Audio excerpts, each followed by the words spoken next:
जितने भी महान संत हुए सभी ने अपने सत्संगों में सिमरन पर बहुत जोर दिया है। हर एक सत्संग में एक ही बात बार बार संतों द्वारा बताई जाती है, कही जाती है कि सिमरन करो और बस सिमरन करो।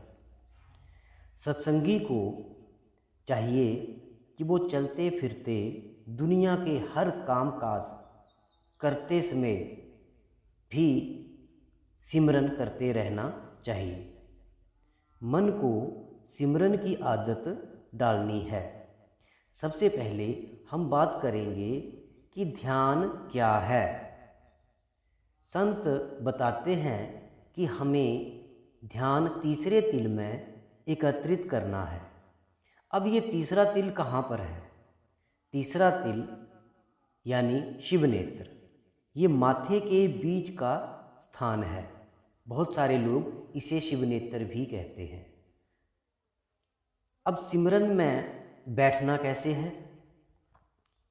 आंखें बंद, जुबान बंद और मन में सिमरन करना ही ध्यान कहलाता है।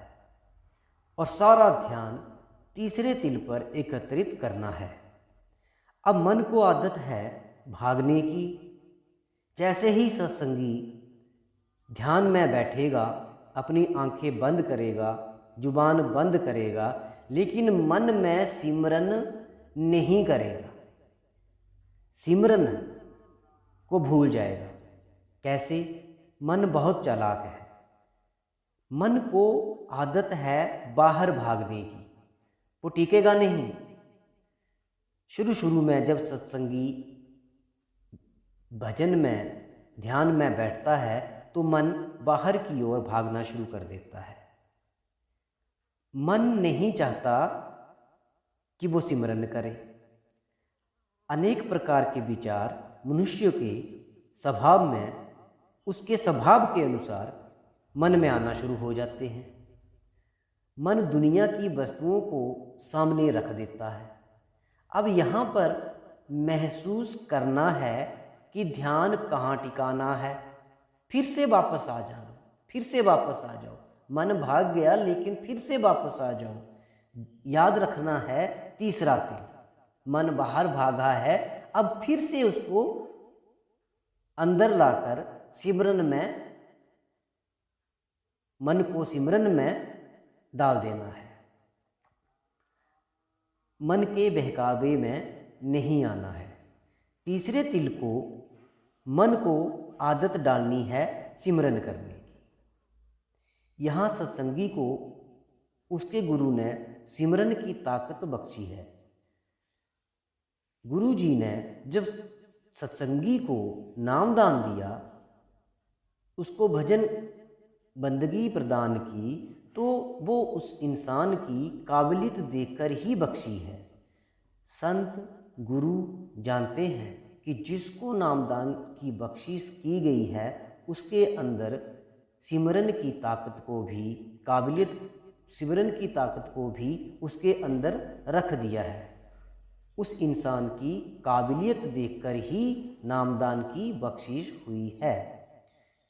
ध्यान तीसरे तिल में और मन में सिमरन चालू रखना है। धीरे धीरे मन को सिमरन की आदत पड़ना शुरू हो जाएगी। सत्संगी की लड़ाई मन के साथ चलती रहेगी। धीरे धीरे मन सिमरन की आदत को अपनाएगा, एकदम से नहीं अपनाएगा। ध्यान तीसरे तिल में रखना है। शुरू में अंधेरा ही दिखाई देता है, लेकिन जैसे जैसे सिमरन करते जाएंगे, ध्यान अंदर जाना शुरू कर देगा। शरीर को हिलाना डुलाना नहीं है। एक बार बैठ गए, जिस पोजीशन में बैठ गए, फिर हिलना डुलना नहीं है। गुरु जी के बताए अनुसार भजन में बैठना है। जब इंसान का ध्यान एकत्र होना शुरू होगा, शब्द अपने आप खुल जाएगा। सिमरन में, ध्यान में बैठी आत्मा शब्द धुन से जुड़ जाती है, विचार समाप्त हो जाते हैं, मन एकाग्र हो जाता है और शब्द आत्मा को शरीर से खींचकर ऊपर के मंडलों में ले जाता है। बहुत से जीवों को बहुत समय हो जाता है नामदान प्राप्त किए, लेकिन शब्द नहीं खुलता। बहुत सारे जीव कहते हैं हमें तो कुछ दिखाई नहीं देता, हमें कुछ सुनाई नहीं देता। इससे सत्संगी के मन में निराशा छा जाती है। इसका उत्तर यहाँ पर संत देते हैं कि हमारा ध्यान पक्का नहीं हुआ, तीसरे तिल पर ठहराव नहीं आया। हम बैठे तो ज़रूर ध्यान को टिकाने के लिए, परंतु मन बाहर ही रहा। जब तक मन सिमरन नहीं करेगा, जब तक मन बाहर ही घूमता रहेगा, ना शब्द सुनाई देगा, ना अंदर कुछ दिखाई देगा। इसलिए और ऐसे क्या होगा, उम्र बीत जाएगी, शब्द सुनाई नहीं देगा। करना क्या है, मन को सिमरन की आदत डालनी है। जब तक मन काम वासनाओं में मगन रहेगा, ध्यान नहीं टिकेगा। इसलिए सत्संगी को चाहिए कि ध्यान में बैठने से पहले अपने मन को हुक्म दे दो कि ऐ मन प्यारिया, तू अब सिर्फ और सिर्फ सिमरन ही करेगा।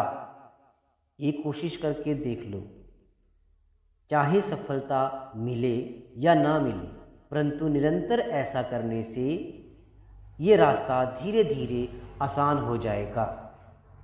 धन्यवाद जी।